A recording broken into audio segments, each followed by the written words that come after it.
서고 1학년 학생 여러분 반갑습니다. 이번 시간에는 저번 시간에 예고해드린 대로 첫 시간 고대가요 중에 하나인 황조가부터 수업을 시작하도록 하겠습니다.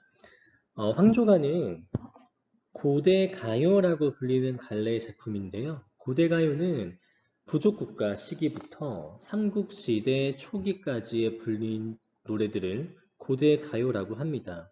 이 작품은 황조라고 해서 꾀꼬리라는 뜻의 제목입니다. 꾀꼬리가 어떤 새인가요? 네, 우리가 보통 노래를 잘한다, 뭐 꾀꼬리처럼 아름답게 잘한다라고 하는 것처럼 꾀꼬리는 다정다감한 그런 새로 우리에게 알려져 있습니다. 이 작품의 내용은 어떻게 되냐면 여러분이 지금 화면을 보고 계시다시피 시적 화자가 있고요. 시적 화자가 무엇을 바라보고 있죠? 네, 두 마리가 쌍쌍이 다정하게 있는 모습의 새를 보고 있습니다. 그런데 시적 화자는 모습이 어떻죠? 그렇죠. OTL. 새들도 서로 쌍쌍이 즐겁게 있는데 나만 혼자 있구나 라는 데서 오는 슬픔이 주된 내용이라고 보시면 되겠습니다. 여러분 길 가다가 유치원생들도 서로 손잡고 사이좋게 웃으며 지나가는데 내 손엔 휴대폰밖에 없을 때 느끼는 그 기분 공감이 좀 되시나요? 네, 그럼 그 기분을 감정을 느낀 그 상태 이어서 수업을 본격적으로 진행해 보겠습니다. 자, 본문이 나와 있습니다. 헐헐 나는 저 꾀꼬리라고 할 때 헐헐이라고 하는 건 그렇죠. 의태어입니다. 즉 음성 상승어죠. 그래서 헐헐 나는 저 꾀꼬리 암수 정답게 노는데 나는 외롭게 누구와 함께 돌아가겠는가가 작품의 내용입니다. 그래서 이 작품은 앞에 두 개의 구절과 뒤에 두 개의 구절이 서로 대비된다라고 이해하시면 되겠고요. 대비라고 할 때 우리가 보통 구체적으로 들여다본다면 선경후정이라는 구조가 있습니다. 선경후정. 선경 앞에는 경치, 내가 바라본 모습을 제시하고 뒤에는 정, 감정을 제시하는 걸 선경후정의 구조라고 하는데 이 작품은 선경, 무엇을 바라봤죠? 네, 꾀꼬리가 정답게 노는 걸 봤습니다. 후정, 외롭다라는 감정을 제시하고 있죠. 이 작품은 대표적인 선경 후정의 구조를 보이고 있고요. 내용에서 대비를 보이는데 어떤 대비냐? 꾀꼬리는 정답게 놀고 있습니다. 하지만 나는 외롭다라는 내용이죠. 그럼 꾀꼬리와 대비되는 존재는 그렇죠. 시적 화자인 나. 정답다라는 꾀꼬리의 감정과 대비되는 건 그렇죠. 나의 외로움이라는 감정이 되겠습니다. 다시 들어가 보면 헐헐 당연히 의태어기 때문에 음성 상징어기 때문에 작품의 역동성이라는 걸 부여해 주고요. 날아다니는 저 꾀꼬리는 나와 대비되는 존재, 암수가 정답게 나와 대비되는 감정 놀고 있는데 외롭구나. 뭡니까? 시적 화자의 정서 어떻게 제시? 네, 직접 제시되어 있고요. 내 몸은 꾀꼬리가 대비되고요. 누구와 함께 돌아갈고 자기 혼잣말로 작품이 마무리되었습니다. 맨 마지막 구절 어떤 정서가 반영되어 있는 걸까요? 네, 슬픔 또는 뭐 한탄이라고 보시면 되겠습니다. 작품 간단하죠? 그래서 외로움이 주된 시적 화자의 정서구나. 작품 본문 끝났습니다. 내용을 정리해 보겠습니다. 갈래는 아까 말씀드렸듯이 고대가요고요. 서정이라고 하는 건 뭔가요? 개인의 감정, 정서를 나타낸 작품을 서정시라고 하죠. 성격은 서정적이고요. 역시 애상이라고 하는 건 슬픔이라는 감정이니까 이해되시죠? 이 작품의 특징, 우의적. 이 작품에서 우의적이라고 할 수 있는 건 어떤 대상에 빗대어서 인간사의 이야기를 전달하는 걸 우의적이라고 합니다. 이때 우의적이라고 하는 건 작품의 어떤 자연물과 연관되어 있을까요? 네, 꾀꼬리와 관련되어 있다라고 이해하시면 되겠고요. 선경, 후정 우리가 봤습니다. 앞에 두 개 구절은 선경, 뒤에 두 개 구절이 후정. 선경, 후정의 구조구나. 그 다음 주제는 인과 이별한 슬픔이 되겠습니다. 이해되셨나요? 그럼 이 작품과 관련해서 배경 설화가 존재하는데 우리가 아까 보진 않았지만 작품의 작가가 유리왕이라고 되어 있습니다. 관련된 배경 설화는 선생님이 참고 자료에 넣어 놨으니 이 강의를 다 보고 나서 그 파일을 열어서 읽어보시기 바랍니다. 그러면 이어서 계속 가보겠습니다. 자, 이어서 이번 시간에는 정읍사라는 걸 하나 더 배워볼 텐데요. 정읍이라고 하는 건 들어본 적 있죠? 네, 전북에 있는 도시 이름입니다. 지명이 되겠죠? 네. 그래서 정읍사라는 작품은 내용이 어떻게 되냐면 글쓴이가 행상인의 아내라고 되어 있는데요. 행상인이라는 게 뭐냐면 조선시대로 따지면 보부상이라고 이해하시면 될 것 같아요. 이게 어떤 개념인지 잘 모르겠다라고 하면 우리가 시장에 보면 물건을 등에 이고 다니면서 판매하는 상인이라고 해석하시면 될 것 같아요. 오늘날의 뭐 직업으로 비교해 보자면 뭐 방문 판매하는 분들 아니면 뭐 택배, 물건 나르는 뭐 그런 정도라고 이해하시면 될 것 같습니다. 그러면 여러분 지금 보시는 화면을 보면 좌측에 어떤 여성분이 있고요. 오른쪽에 남편으로 추측되는 사람이 있고요. 그 시간적으로는 밤입니다. 달이 떠 있죠. 그러면 아내가 지금 뭘 보고 있습니까? 이거 혹시 뭐 8배, 뭐 애답인가요? 바주카프인가요? 아니죠. 이거 망원경입니다. 누구를 관찰하고 있죠? 네, 남편을 보고 있습니다. 남편이 언제쯤 행상을 나갔다가 집에 돌아올지 걱정이 되어서 지켜보고 있다라는 내용입니다. 가운데 있는 건 뭐예요? 네, 물구덩이처럼 되어 있죠? 이런 것들을 피해서 무사하게 안전하게 집으로 돌아왔으면 좋겠다 라는 아내의 걱정이 작품의 주된 내용입니다. 그럼 본문 들어가 볼게요. 아까보단 깁니다. 잘 따라와 주세요. 네, 첫 구절 달하. 달이라고 하는 건 이 작품의 주된 시적 대상인데요. 달이라고 하는 건 어쨌든 작품에서 청자로 제시되어 있습니다. 그걸 어떻게 할 수 있냐면 뒤에 하라고 하는 게 혹격조사라는 건데 혹격조사라는 건 어렵지 않습니다. 우리가 친구 이름을 부를 때 어떻게 부르죠? 누구누구야 라고 부르죠.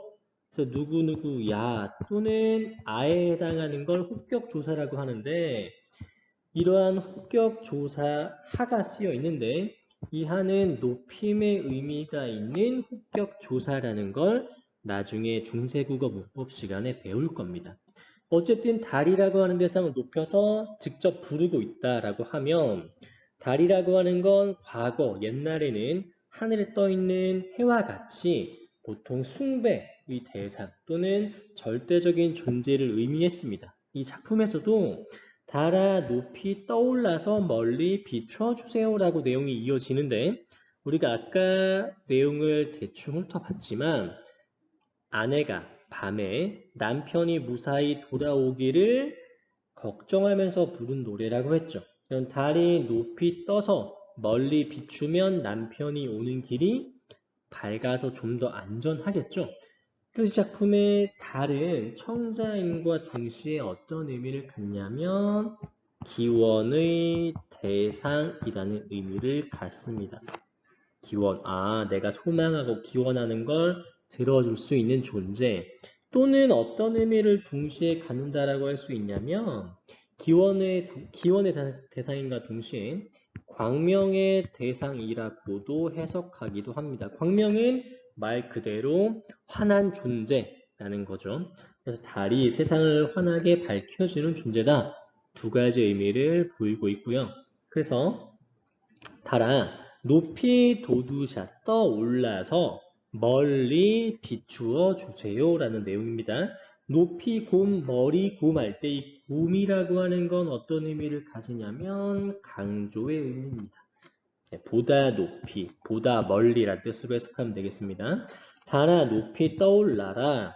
어기야, 어기야라고 하는 건 뭐라고 부르는 거냐면 여음 또는 조흥이라고 해석을 하는데 어떤 뜻이냐면 여음, 덧붙는 소리, 조흥, 흥을 돋우는 구절이란 뜻입니다. 그래서 이 어기야라고 하는 건 해석할 때 의미가 없고요. 이 노래를 부를 때 소리를 덧붙여서 좀 더 흥겨움을 더하는구나 정도로만 이해하시면 되겠습니다. 머리 곰은 멀리 비추어 달라. 그래서 소망의 내용이 첫 번째 구절에 나와 있습니다. 누구에 대한 소망? 그렇죠. 달에 대한 소망을 이야기하고 있고요. 두 번째 구절 어기야 어강듀리 아으 다룬 디리는 의미가 있는 것 같아요? 없는 것 같아요? 네, 역시 무엇이냐면 여음구, 조흥구라고 합니다. 역시 의미 없이 덧붙이는 소리로 흥을 돋우기 위해서 부르는 노래다. 그런데 여러분 잠깐 이해를 좀 보태드린다면 작품의 내용이 임에 대한 걱정이니까 슬픈 것 같아요? 기쁜 것 같아요? 네, 기쁜 것 같진 않죠. 하지만 흥을 돋운다라는 게 좀 맥락상 일치하는 느낌은 들지 않죠.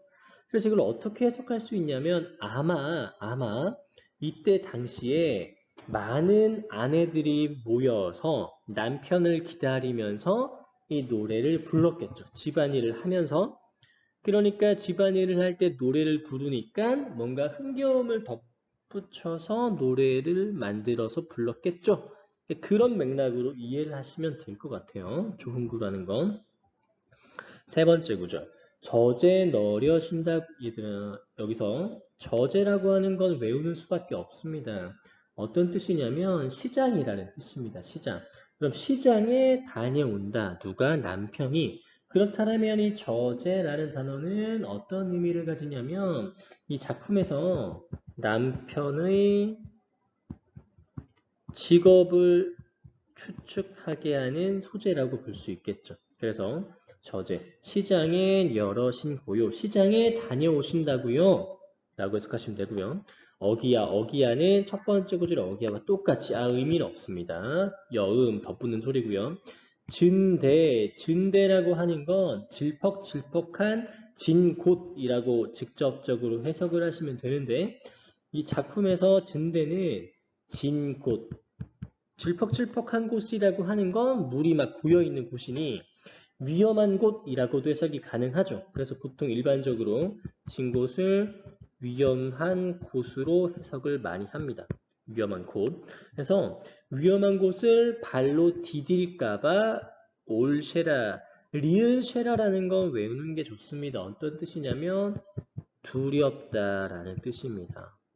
그럼 다시 해석해보면 위험한 곳을 발로 디딜까봐 두렵다라는 뜻입니다.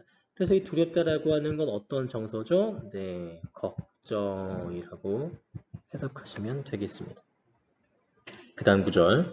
어기야 어강귤이 역시 아까 봤듯이 네, 여음구, 조흥구 의미는 없습니다. 그 다음 구절. 어느이다 놓고시라 이건 무슨 뜻이냐면 앞에 목적어가 빠져 있습니다. 짐을 무슨 뜻이냐면 남편의 직업이 시장에서 물건을 이고 가서 팔고 오는 사람이라고 봤을 때 들고 간 짐을 어느 곳이든 내려놓으세요 라고 해석하시면 되겠습니다. 짐을 왜 내려놓느냐? 우리가 아까 진대 위험한 곳을 지날 때 짐을 지고 있으면 무거워서 민첩하게 대응하기가 어렵죠. 그러니까 짐을 놓고 안전하게 오세요. 또는 짐이라고 하는 건 값어치가 나가는 물건일 테니 도적을 만날 수도 있잖아요. 그러니 짐을 놓고 도망을 가시든 안전하게 집으로 돌아오세요 라는 구절로 해석하시면 되겠습니다. 그 다음 구절. 어기야 역시 의미가 없는 여음이고요. 내 가논데 점그를 쉐라. 우리가 아까 배운 거 하나 나왔습니다. 리을 쉐라 무슨 뜻이라고 했죠? 네, 두렵다라는 뜻이라고 했죠. 그러니 이 구절의 정서는 임에 대한 걱정이고요. 자동적으로. 내가 가는 곳이 점그다라는 건 뭐냐면 저물다, 어둑해지다라는 뜻입니다. 그러니 내가 가는 곳이 어두워질까봐 두렵구나. 이때 내를 보통 무엇이라고 해석하냐면 나라고 시적 화자라고 해석하기도 하고 또는 임이라고 해석하기도 합니다. 나라고 해석을 한다면 이 구절의 내용이 내가 마중 나가는 길이 어두워질까봐 걱정된다, 두렵다 라고 해석하고요. 임으로 이 내를 해석한다면 임이 귀가하는 길이 저물까봐 두렵다, 어두워질까봐 두렵다 라고 해석하시면 되겠습니다. 그럼 이 작품은 또 어떻게 볼 수 있냐면 빛이 옷이라는 어떤 이미지입니까? 밝음의 이미지죠. 지금 점그를 쉐라는 어떤 이미지입니까? 어둠의 이미지. 그럼 이 작품은 밝음과 어둠의 이미지의 대립이라고도 해석하실 수가 있습니다. 그럼 이 밝음이 의미하는 건 뭘까요? 밝음이 의미하는 것. 작품 속에서 당연히 안전을 의미하고요. 어둠이 의미하는 건 위험을 내포하고 있다라고 보시면 되겠습니다. 맨 마지막 구절은 역시 여음구, 조흥구 해석할 필요가 없는 구절이고요. 그럼 작품 본문 끝났습니다. 달아 높이 떠올라서 멀리 비추어줘. 그래 남편이 밝아서 안전하게 돌아오겠지. 시장에 남편이 갔다 온다고 했어. 위험한 곳, 진 곳, 질퍽질퍽하고 위험한 곳을 발로 디딜까봐 걱정이 너무 되는구나. 짐을 어느 곳에든 놓고 안전하게 오세요. 내가 가는 길이 어두워질까봐 너무 걱정이 돼. 이때 내는 나일 수도 있고 임일 수도 있다. 작품 끝났습니다. 정리해보죠, 이제. 갈래는 역시 고대가요고요. 서정시고요. 성격은 서정적이고요. 감정 정석, 걱정이 드러나 있죠. 기원적, 누구에 대한 기원입니까? 달에 대한 기원이 담겨있는 작품이고요. 그 다음 특징은 여음구, 조흥구 다 썼고요. 의미는 없지만 덧붙는 소리라고 했습니다. 자연물의 의탁, 의지에서 내용을 전달하고 있다. 어떤 자연물이죠? 역시 달. 말을 건네는 어투, 작품의 청자 누구였습니까? 역시 달. 대립적 이미지 어떤 이미지였죠? 달이 밝혀준다. 밝음과 해가 어둑어둑해져서 점그다. 어둠. 대립적 이미지. 밝음은 안전, 어둠은 위험. 이 주제는 남편이 무사히 돌아오기를 소망하는, 기원하는 내용이 되겠습니다. 자, 이번 시간 고대가요 두 작품 만나봤고요. 다음 시간에 또 즐겁고 건강한 모습으로 만나봅시다. 그래서 선생님이 두 작품에 대한 배경 설화를 첨부 파일로 올렸습니다. 그거 꼭 읽어보십시오. 수고하셨습니다.